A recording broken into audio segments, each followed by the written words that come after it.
Surviving Infidelity. 30 years of love. Sorry this is long. 2020 started out with much promise, but then COVID-19 and lockdown hit. My wife and I both love being outdoors, but where I can happily stay indoors for extended periods of time, my wife gets restless if stuck indoors. So, when I noticed changes in her behavior, I put it down to lockdown blues. Starting in May and from then to October, I noticed swings in mood and odd behavior, but then on a Friday afternoon 3 weeks ago I had made plans to meet some friends for an evening out, but almost cancelled due to my wife's behavior. She seemed anxious and restless, and when she said she was going to do some food shopping, I felt something was wrong because she was looking at her phone as she was telling me, rather than making eye contact, and she was a little overdressed for food shopping. Not going out dressed up, but a little too much for Tesco. She returned with a few items, mumbled about forgetting something, and went out again. I met my friends, but couldn't stop thinking about my wife, so after a couple of hours, I texted her and asked if our youngest was home yet from after school club. She didn't know. At that point I made my excuses and left the pub to head home. My wife always knows where our children are, or where they should be. When my wife finally got home, she was surprised to see me, as when I am out with that particular group, it's usually a late one. She had been gone for 6 hours, and when I asked where she had been, she replied, "I visited a friend in blank, and traffic was really bad." Okay, so the place she mentioned is a 2-hour drive away, so 4-hour round trip. And when I questioned who she visited and why she would make such a long journey on a whim, she said that she was bored, so went to see an old work friend. When I asked how she arranged the visit, she was vague, and couldn't show me a text or WhatsApp or any other communication, and when I started poking at the holes in her story, she eventually admitted that she had spent the afternoon in a hotel with someone she met on Tinder. At that point my world started falling apart. I have always considered myself to be emotionally stable, and yet I cried like a baby. I couldn't stop, the pain was too much. Over the course of the next few hours and days, the full story emerged. Back in May, a new starter at her work had shown interest in her and had been chatting her up. He was 20-something, she is 47. She felt flattered and desirable again, and after a few weeks of chatting, she agreed to meet him at a hotel. They slept together, some of which was unprotected. They met just that once, and soon after, he left for another job, and that was that he stopped contact. This coincides with when I noticed her mood changes. She was extremely happy for a few weeks and then really down. She told me she visited her GP and had an STI test, which was negative. After that she installed Tinder and met someone who she felt an emotional connection with. After about a month of texting, they met up one afternoon, and had us in the back of his van. Again, he stopped contact afterwards, and again, I had noticed the mood changes, happy for a few weeks then down. She said she felt desired and like her old self, not just a wife and mother, and felt that she needs her own space and wants to move out to save me further pain. I called BS and told her that if she wants to leave it's her choice, but leaving would hurt me more and I would like to try and reconcile, but she wasn't sure. I suggested that before she moves out, we sit our children down and explain what is happening and why. I also suggested she speak to a counselor to try and get her head straight. The conversation with our children was painful, especially when my wife told them, "If you want me to leave, I'll go." I stopped her there, and told her in no uncertain terms that she will not put this on our children or on me. If she goes, it is her choice and she bears the responsibility. She has looked at a few flats local to us, but when I reminded her that she will still have a financial commitment to our children, because even though 2 of them are adults, they are in full-time education and are still dependent on us, she had to lower her expectations based on her new budget and has struggled to find something affordable locally. She now says she is willing to try and build a new relationship with me, and I want that. And I'm trying to let go of the anger, bitterness and resentment. It is not easy, but I am trying.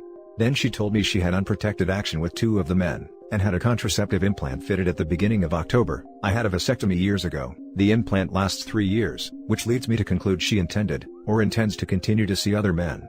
I want to try and build a relationship with her in our family home. I have been with her for the majority of my adult life, and can't bear the thought of her not being in my life, but I don't know if it's the right thing to do. If she did it again, I'm not sure I could cope. Also, the whole time she was chatting and having action with those men, she was also being more attentive to me. The intimacy was great, like when we first met, and she was taking an interest in my life in a way she hadn't for years, in a way that hurts almost as much as the cheating. Now for the top advice. I would look at creating a life without your wife. She cheated multiple times and planned to head into cheating more. She does not deserve your love and respect, but you do. So leave, or rather, make her leave. I am pretty sure she showed interest because she did not want you to find out. It's over, man. You had a good run. Now it's time to let her go. Maybe you can try again when you have completely forgiven her and know she won't do it again, but right now, you are better off alone. Just see her as a person you used to love and co-parent. And you are trying to work this out. Damn dude, you love disrespect is all I can say. Good luck fixing this shit show. She is not your wife. To me, cheating is unforgivable because you will never forget. Now she wants to try because financially she will have to lower expectations. If you can't see this, then nothing will help you. Good luck. She did it multiple times with multiple different people unprotected, like what the F? She did concrete actions that would let her keep cheating and having unprotected action by having birth control. Are you serious? She only considered staying when she realized that she couldn't afford a nice place nearby? Excuse me, but are you blind? 20 years is a long time with someone, especially when you love them. It's not easy to let go, believe me. It's best in this case, but not easy. Now for the next story. Nothing is the same. Today was my day off and I decided to spend time with my children. Bought pizza, wings and pop, or soda depending on where you're from. Went to the store to buy chips and dip, and I see a couple walking through Target holding hands and laughing through the store. Like we used to. That used to be our little getaway. Walk through Target laughing and joking, looking at things and buying what we needed. And we always seemed to spend over our budget cause of things you wanted.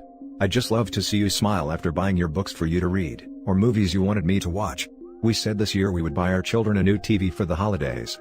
I guess I'll be buying it alone, keeping my end of the promise. I get home and set up our TV room with the food, and the kids were all like, "Wow, Dad." I couldn't help but smile. So, I told them to pick anything they wanted to watch. They have me all day cause I'm not going to work. They were so happy they hugged me tight. That felt really good and I needed that. I love my babies. If it wasn't for them, I would have ended it all some time back. They kept me strong. My oldest picked Cinderella to watch after Lego Batman. I remember that was your favorite Disney movie. Then they picked some other kid movie, where it made my mood decline. The mom in the movie left her son with the father to be with another man. I almost broke into tears when I saw my baby's faces watching this. But I knew I had to be strong for them. And as they sat next to me and laid on each of my sides, I could feel their pain. At that moment, I knew I had to change the mood, so I said let's turn the movie off and play a game. So of course, my youngest said let's play Uno, that's Mom's favorite game. All day I am reminded of you, and all the time we spent. Even our children are showing signs of pain because of you and your selfishness. Why would you do this to us? I didn't ask for this. They didn't ask to be born for this. Now I'm up writing on Reddit for some type of reprieve. Drawing. Drinking. As much as I know, you're no good and don't deserve us, I still can't help that underlying feeling. I miss you. We all do. Now for the top advice. You did good, Dad. You did good. And the image and memory of the person you thought you knew, well, she heard this. That memory of the gooder, the one you are remembering now. She is yelling at you from behind your tearing eyes, she is saying let me go. The pain in your heart. The tears in your eyes. The hints of quick sadness you catch in your children's faces. It's her, the good her, screaming let me go. Live again. Thanks. This hit home for me. I am sorry that you are experiencing this, but I have a feeling that you are in need of some tough love. What you are doing there is setting yourself up to get triggered. The store, the choice of movies. All things that would remind you of her. I know that there is a desire inside of you to get reminded of her, and this desire gets fueled by this feeling of missing her. Look out for things that will trigger you and try to avoid them. Visit a different store, not the one where you always went with her. Choose the movies you watch wisely. The Lego movie approach would be best, because topics like the betrayal are not part of those movies. Same goes for music that you hear. After such a long time together, there are a ton of things that can trigger you and throw you back on your healing. Figure out what triggers you easily and try to avoid that. I know that it is unfair, that her mistakes force you to change, but it is necessary for you to make certain adjustments to your life now. It is great that you have your kids, they will be the force that keeps you running. Good luck and stay strong. You miss who you thought she was. Not the lying, deceitful, betraying, selfish, self-entitled, self-serving, self-absorbed, self-important a-hole she actually is. Best comment. My ex abandoned me and the kids. It took a while, but I finally came to terms with the fact that I was never in love with her. I was in love with the person I imagined her to be. A fantasy. A fantasy that ran off with the tennis instructor. We survived, and thrived, once her toxicity was out of the house. Now for next story. The woman I was going to marry left me for our best friend. My, 29 male, girlfriend, 33 female, of the last 2 years, is leaving me for our mutual best friend, 28 male. Let's call my girlfriend Jane, and our best friend John. The three of us have always been close best friends, but during that entire time, Jane and I were together, John and her never had an intimate relationship. Jane and I are in the process of moving from Japan to our home countries. Jane is from Canada, I'm from the US. We had discussed getting married once we were back together in the same country. Before leaving Japan, Jane met up with John for a vacation. I wasn't able to join, because I had just moved home to the US to help my family with some things. Regardless, I was happy they were going to spend time together, and I was sure Jane and I would meet in Canada in a couple of months, eventually getting married. During their trip, we all message and video chat. They're having a nice time in a beautiful part of Japan. Then a week passes and Jane calls me, and tells me she wants to be with John. That they've always been in love, they slept together and that John is following her to Canada, and they're going to get married. I'm devastated, and have no one to talk to about this right now. If this happened to you, how did you handle it? I just need to know what my future might look like. Thank you, kind internet people. It sounds to me like two pieces of garbage found themselves together. Congratulations. The future is bright. You don't have to worry about paternity fraud, messy divorce, damaged children, loss of finances, and wasting time on this planet with a cheater. There's a lot of positives you can take. Most important, if you married her, it would have been the worst decision of your life. The thing is, when people cheat, especially the way they did it, they can never really trust each other. I mean, how can you trust someone who betrayed a childhood friend the way they did? So, mourn for your relationship and go to therapy and move on. Then once you gather yourself, inform their families and friends of what they did. You owe them nothing, especially mercy. They do not get to ride off into the sunset, without dealing with the consequences of their actions. It will get better. OP. Perspective. I don't discredit his situation one bit. The hurt sucks and sucks badly. But to be his age and have a chance to start anew. Man, I wish.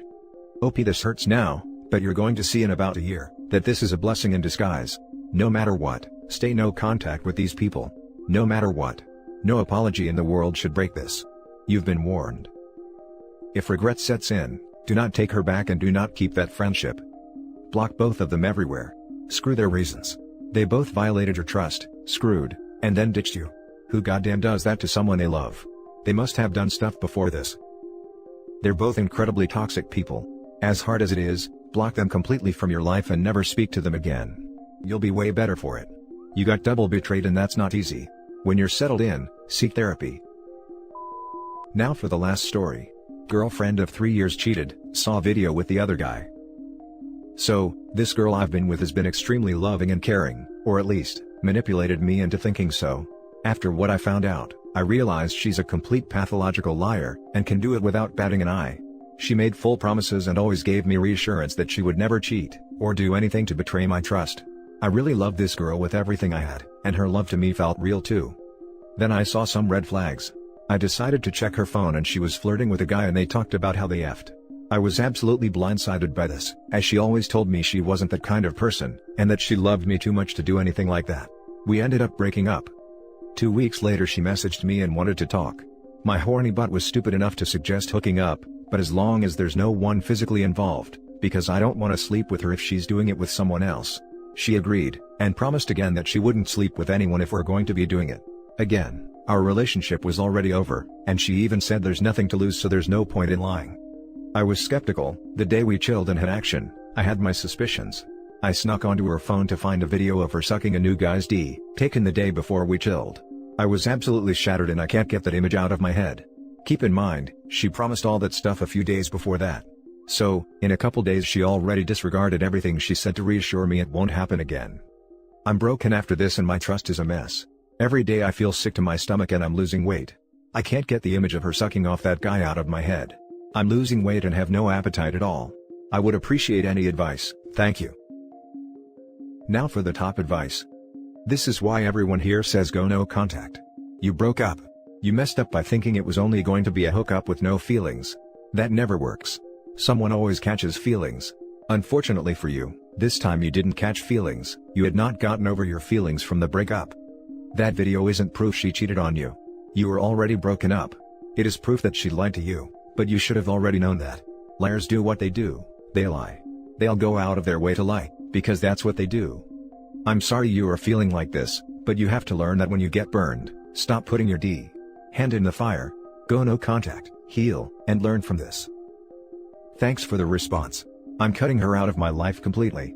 It's just really crappy to think that you thought you've known someone so well, and then they go and do something like that. The video is just a cherry on top and can't get it out of my head. You seem to have one-itis, I would suggest you adapt an abundance mindset. She has a roster of other guys, so build a roster of other girls. Don't get so hung up on this one chick ever. I can promise you that there's nothing special that she can provide that you wouldn't be able to get from any other woman. Action, lies, abuse, heartbreak. If she can't bring anything positive and of value into your life, then she doesn't need to be the center of it. You must respect and love yourself. Best of luck. Stay strong, King. That's the plan. It's tough with COVID, so I'm going on dating apps and meeting other women. It's really hard because she brought so much positivity in my life, and she did a lot of stuff for me and went out of her way to make me happy. If I never looked at her phone, she would have convinced me 100% that she would never do that. That's why I'm so confused about all this. I don't understand why someone would do so much to make me happy, when they're doing the complete opposite when I'm not around. And that's it for this video, guys. If you have thoughts to share, leave a comment below. Don't forget to hit like and subscribe if you like this content. I'll catch you in the next one. Good day, everyone.